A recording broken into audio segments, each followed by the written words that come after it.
Bismillahirrahmanirrahim. Assalamualaikum warahmatullahi ta'ala wabarakatuh. Kembali lagi bersama saya di video sharing kuy.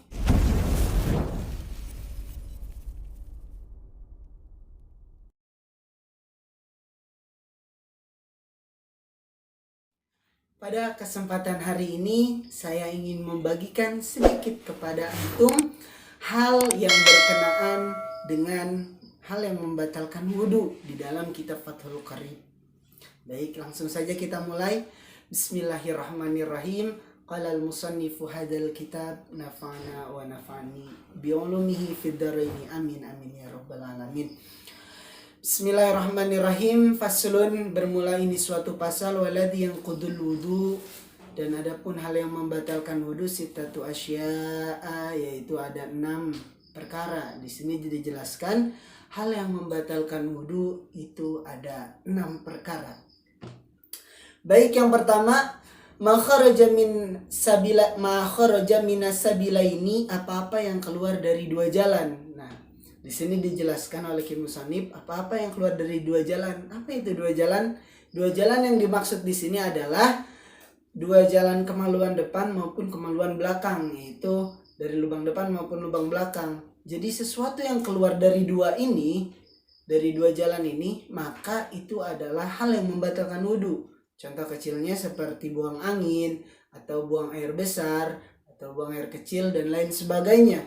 Intinya ada hal yang keluar dari dua jalan tersebut, maka wudhu kita itu batal apabila kita mempunyai wudhu. Seperti kita lagi wudhu, terus keluar angin atau buang angin, maka itu wudhunya batal. Ataupun kita kencing, wudhunya batal. Atau buang air besar, wudhunya batal. Baik yang disengaja maupun tidak sengaja yang keluar dari lubang tersebut, maka itu adalah hal yang membatalkan wudhu. Baik, selanjutnya yang kedua, wanaumu ala ghairi hayatil mutamakin, dan tidur yang tidak tetap pada tempatnya. Yang dimaksud di sini tidurnya itu tidak tetap. Jadi ada yang tidur tetap, ada yang tidur tidak tetap. Yang dimaksud Ki Musannif di sini adalah tidur yang tetap adalah yang duburnya tetap menempel ke maq'ad, atau yang duburnya tetap menempel kepada bumi. Jadi tetap nih, nggak keangkat. Nah, tidur yang tidak tetap adalah tidur yang duburnya terangkat dari bumi. Seperti kalau kita tiduran gitu, celentang, tiduran terus guling-guling sana kemari. Nah, itu adalah tidur yang membatalkan wudhu. Tapi seandainya tidurnya duduk seperti ini dan duburnya itu tidak terangkat tetap, itu maka tidak membatalkan wudhu. Contoh kecilnya seperti ini. Seandainya kita mau sholat Isya, dari maghrib ke Isya, nunggu sholat Isya. Nah, waktu lagi nunggu itu kita ketiduran, duduk seperti ini. Seandainya tidurnya duduk seperti ini, kayak gini doang, cuma angguk-angguk gini, nah itu tidak membatalkan wudhu. Nanti kita setelah bangun itu boleh untuk melanjutkan sholatnya, untuk langsung mendirikan sholat. Nah, tetapi seandainya tidurnya kita seperti ini, tapi kemudian kita jongkok seperti ini, nunduknya kayak gini, yang bikin duburnya itu terangkat dari bumi, walaupun cuma sedikit, maka itu membatalkan wudhu. Maka di sini dijelaskan tidur yang membatalkan wudhu adalah tidur yang tidak tetap, atau yang duburnya tidak tetap pada bumi.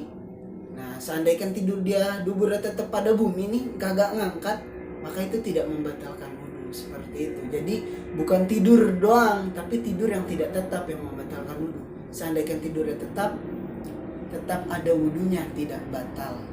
Baik, selanjutnya wazawalul aqli bisukrin au maradin, dan hilang akal disebabkan mabuk atau sakit. Nah, di sini dijelaskan karena mabuk atau sakit terus hilang akal. Jadi bukan mabuknya mabuk mobil karena naik mobil terus muntah mabuk, itu bukan mabuk yang seperti itu. Yang di sini disebutkan mabuknya itu seperti mabuk karena minuman keras, seperti mabuk karena obat-obatan terlarang atau lain sebagainya yang membuat orang tersebut hilang akalnya. Ataupun di sini bisa disebabkan karena sakit. Contoh, kita wudhu, mau sholat, kita lagi sakit, terus pas ketika kita ingin menunaikan sholat, pingsan. Jadi pingsan kan membuat kita hilang akal, kita nggak sadar kayak gimana, kita pingsan. Nah, ketika kita pingsan itu wudhunya otomatis batal. Kenapa? Karena akalnya hilang. Nah, ketika kita bangun dari pingsan atau setelah siuman, maka itu harus diulang wudhunya untuk menunaikan sholat. Karena tadi ketika pingsan wudhunya sudah batal.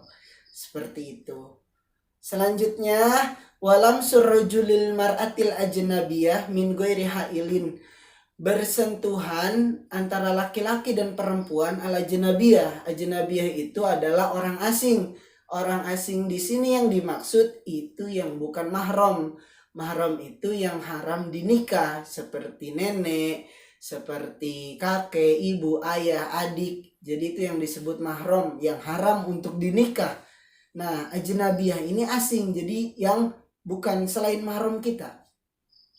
Bersentuhan antara laki-laki dengan perempuan yang bukan mahram tanpa adanya penghalang. Jadi antara kulit ketemu kulit. Contoh, kita udah punya wudhu nih, terus nggak sengaja, ini baik sengaja ataupun tidak sengaja, kita kesentuh nih, lagi jalan mungkin di mana, di sekolah atau di mall, di kampus lain sebagainya, di pasar lah, kita kesentuh nih sama yang bukan mahram kita, yang beda jenis, beda yang dengan lawan jenis kita, bersentuhan kena kulitnya, misalkan tangannya kena, nggak sengaja. Walaupun nggak sengaja, itu adalah hal yang membatalkan sholat. Cuman berbeda dengan mazhabnya Imam Maliki. Kalau misalkan mazhab Imam Maliki, bersentuhan tangan itu tidak batal, bersentuhan kulit antara laki-laki dan perempuan tidak batal selama bersentuhannya tidak menggunakan nafsu. Seandainya nafsu baru batal, tapi kalau nggak sengaja, nggak nafsu, itu nggak batal.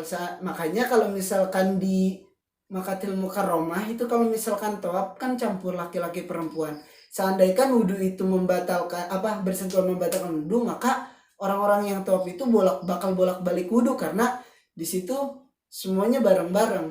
Tapi kalau di mazhab Imam Maliki tidak. Nah, di mazhab Imam Syafi'i menegaskan bahwasanya bersentuhan baik sengaja atau tidak sengaja itu batal. Baik, adapun yang selanjutnya yaitu wama suparjil adami bibatnil kafi, menyentuh kemaluan laki-laki dengan telapak tangan. Jadi seandainya kita setelah wudhu nih, laki-laki setelah wudhu, misalkan wudhunya habis mandi, terus pas habis wudhu itu nggak sengaja nyentuh kemaluannya pakai telapak tangan ya, pakai bibatnil kafi itu telapak tangan, nggak sengaja misalkan gatel gitu mau garuk, nah akhirnya kesentuh pakai telapak tangan itu, maka wudhunya batal. Di sini di kitab dijelaskan itu baik tangan sendiri maupun tangan orang lain, baik kemaluan sendiri maupun kemaluan orang lain. Contoh, ada ibu punya anak, nah anaknya ini ketika ibunya udah punya wudhu mau sholat, terus nggak sengaja nyentuh kemaluan anaknya, misalkan nyebokin gitu, nyentuh, maka itu batal. Nah, si ibu ini wudhunya batal karena telah menyentuh kemaluan anaknya menggunakan telapak tangan. Ini baik laki-laki maupun perempuan. Perempuan pun sebenarnya sama. Ketika perempuan sudah berwudu terus menyentuh kemaluannya menggunakan telapak tangan, maka itu batal. Yang tidak batal menggunakan apa? Yang tidak batal itu menggunakan punggung tangan, mendulan ini. Jadi seandainya kita udah wudu terus garuk aja pakai punggungnya kayak gini. Ini nggak batal kalau pakai ini. Tapi kalau misalkan pakai ini, pakai telapak tangan, itu batal, maupun baik tangan sendiri maupun tangan orang lain, mau kemaluan sendiri maupun kemaluan orang lain, seperti itu.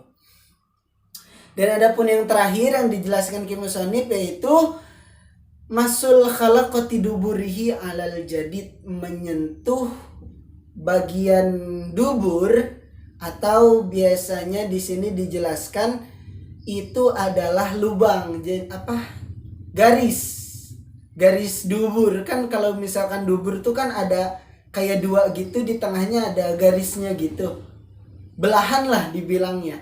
Nah, kalau di sini di kitab dijelaskan itu menyentuh belahan dubur itu membatalkan wudhu, tapi alal jadid itu menurut kaul jadid. Jadi dalam mazhab Imam Syafi'i itu ada dua, ada kaul jadid, ada kaul qadim. Kalau kaul jadid itu ketika Imam Syafi'i sudah di Makkah Al-Mukarramah mengajarkan kepada murid-muridnya, itu namanya kaul jadid. Sedangkan kaul qadim itu ketika Imam Syafi'i masih berada di Baghdad mengajarkan murid-muridnya, itu namanya qaul qadim. Jadi perbedaan qaul qadim dan qaul jadid, qaul qadim ketika Imam Syafi'i di Baghdad, qaul jadid ketika Imam Syafi'i sudah ke Mekah Al-Mukarramah. Nah, menurut qaul jadid di sini menyentuh garis dubur atau bagian dubur itu membatalkan wudhu, tapi menurut qaul qadimnya tidak membatalkan wudhu. Ini buat referensi aja buat kita, biar nantinya ketika ada orang yang menerangkan ini, wah enggak tuh, mau nyentuh dubur tuh, nyentuh lubang dubur tuh enggak batal. Terus ada yang ngejelasin lagi menyentuh lubang dubur itu batal misalkan. Jadi nggak bisa disalahkan karena fikih itu banyak referensinya. Jadi butuh banyak referensi untuk mengetahui fikih. Jadi nggak bisa saling menyalahkan jika ada yang beda pendapat dengan kita, seperti itu. Mungkin itu saja hari ini yang bisa saya bagikan. Kurang lebihnya mohon maaf apabila ada kekurangan itu dari diri saya pribadi, apabila ada kelebihan dari Allah Subhanahu wa taala. Akhirul kalam, unzur maqal wala tanzur manqal. Wallahu muwaffiq ila aqwamit thoriq. Assalamualaikum warahmatullahi taala wabarakatuh.